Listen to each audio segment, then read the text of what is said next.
My name is Olivia Harris, and people often say I have the kind of calm that makes others trust me instantly. They see a woman in a white blazer, running her own clinic, smiling through exhaustion, not realizing how much it took to earn that peace.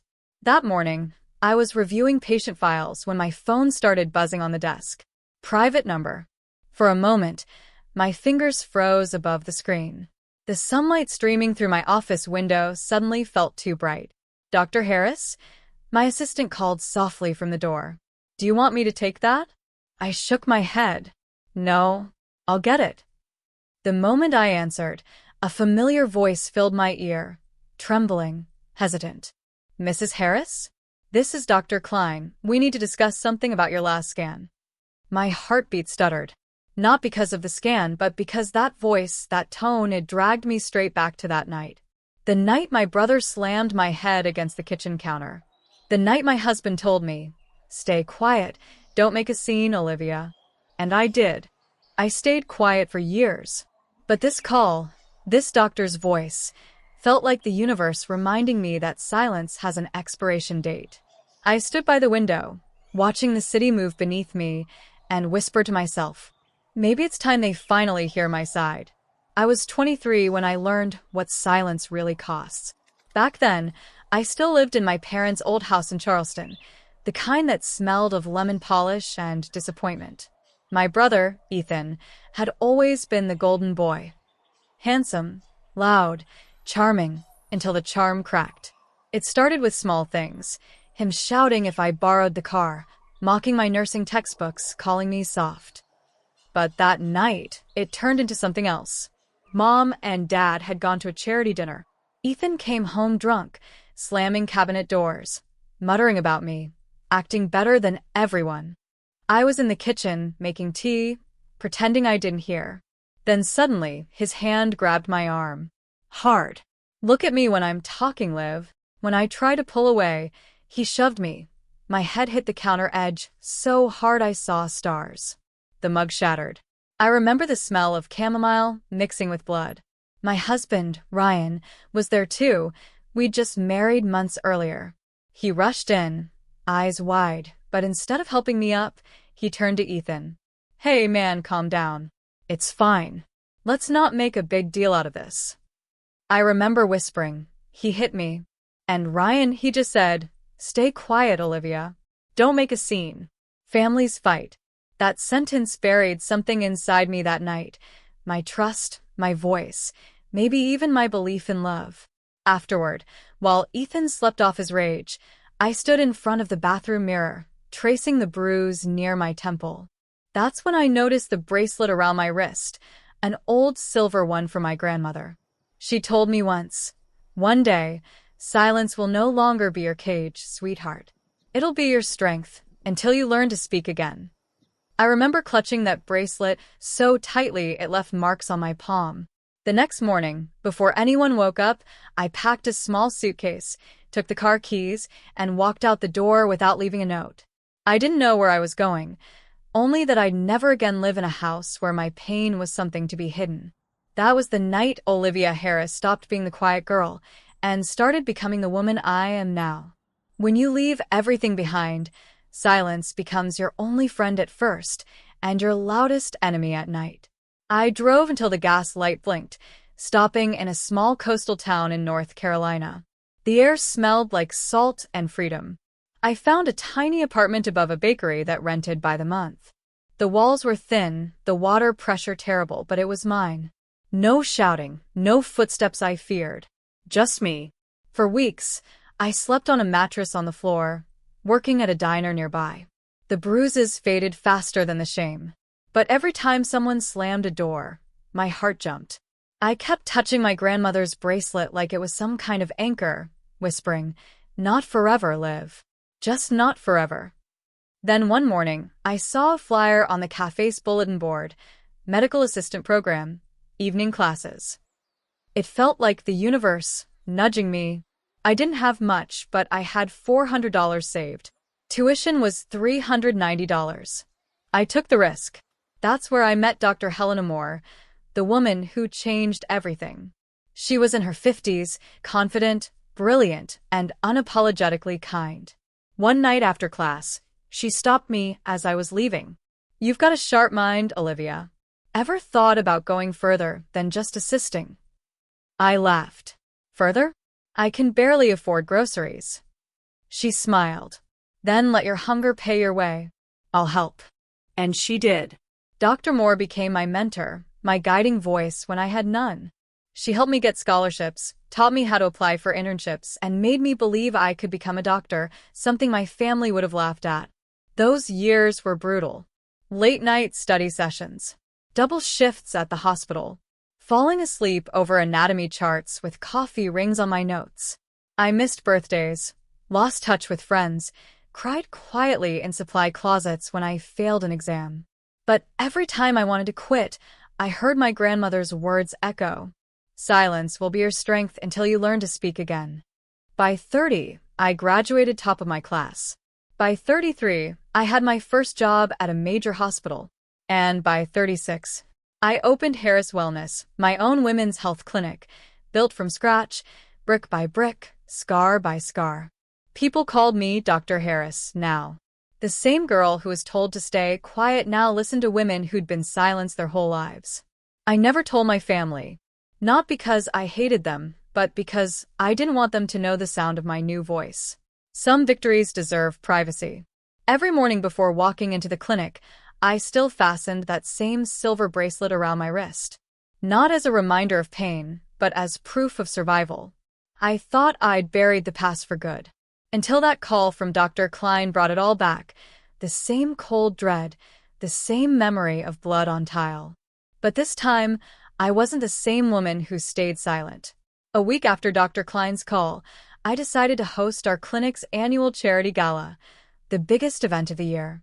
It raised funds for women escaping domestic violence. I'd done it every spring for 5 years, but this year felt different.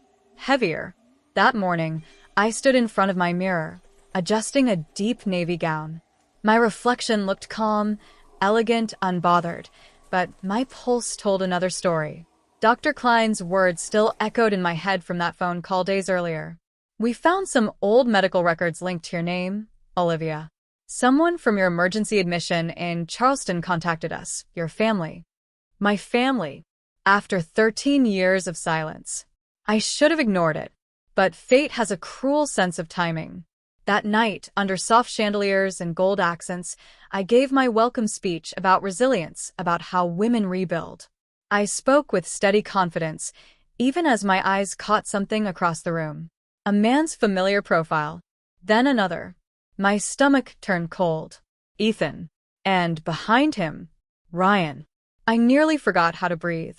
They stood near the back, shifting awkwardly in their suits, their eyes scanning the banners that read, Harris Wellness Foundation. Ryan's face paled when he saw me step onto the stage. I didn't flinch. Instead, I smiled, a slow, calm smile. "Tonight," I said into the microphone, "we celebrate women who turned silence into power." My voice didn't tremble. It resonated through the hall like steel wrapped in silk. After the speech, they approached me. Ethan spoke first, his voice lower than I remembered. "Olivia, I didn't know. I saw your name on the invite. I thought that I'd still be the girl you could push around," I said quietly. He froze. Ryan tried to step in. "Liv, please. We just wanted to talk." I turned to him, meeting his eyes. "It's Dr. Harris now." His jaw clenched. "I'm proud of you. Really. I never thought you'd cut us off like that." "You told me to stay quiet," I said. And I did. For over a decade. They followed me into my office, a space filled with sunlight, framed certificates, and pictures of women smiling after recovery programs. My world, the one they'd never believed I could build. Ethan looked around, blinking at the shelves. You own all this?"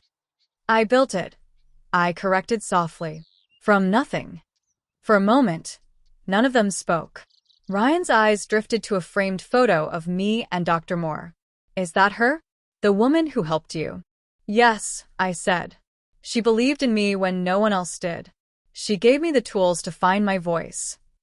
Ethan rubbed his temples. I don't expect you to forgive me, Liv. I was stupid. Angry.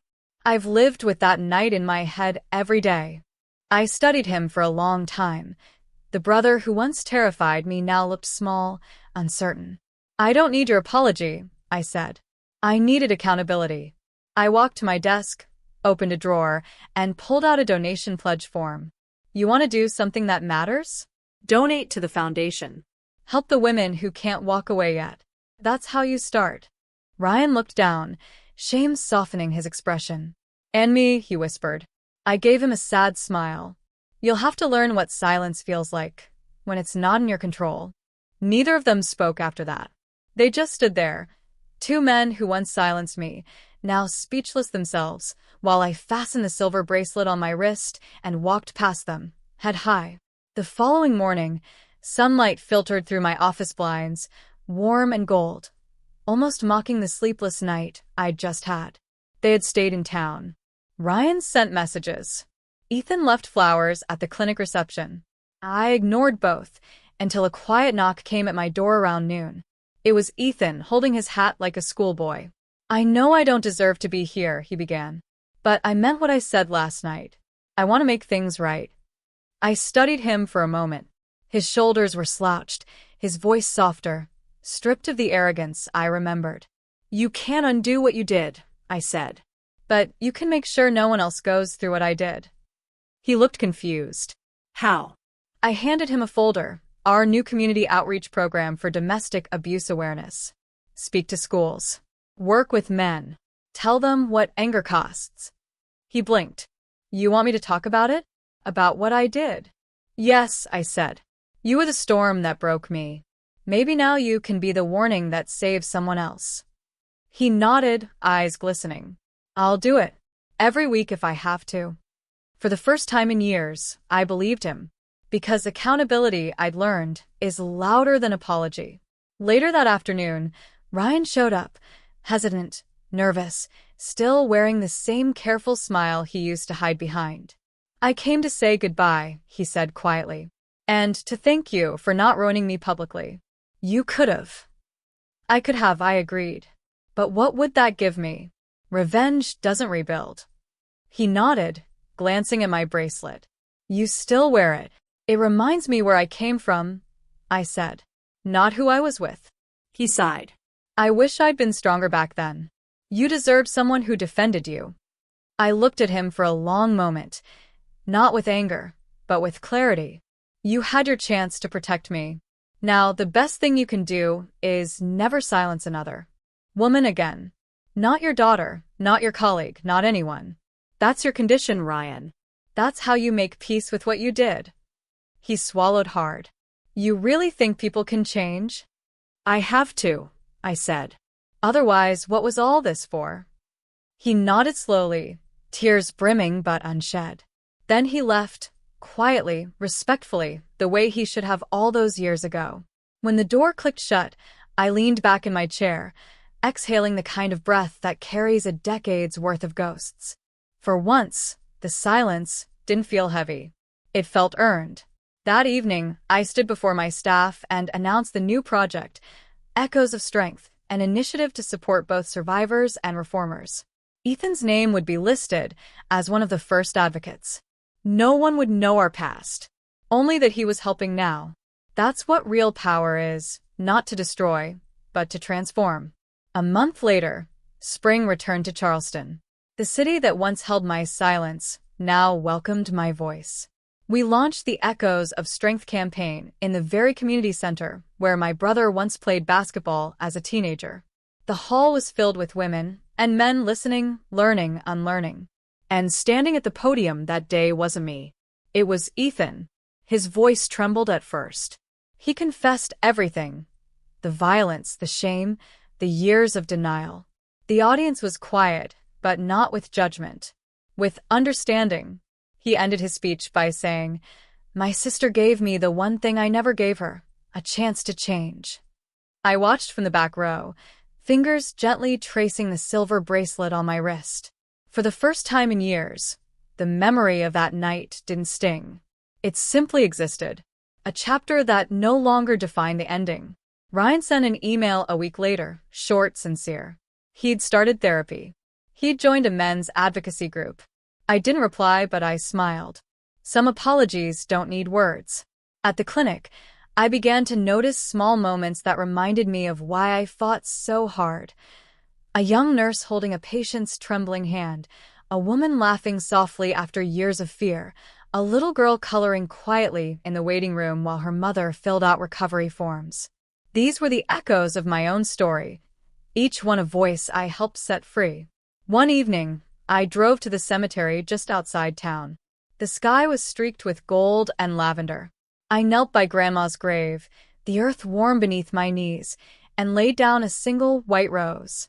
"Your words saved me," I whispered. Silence was my cage.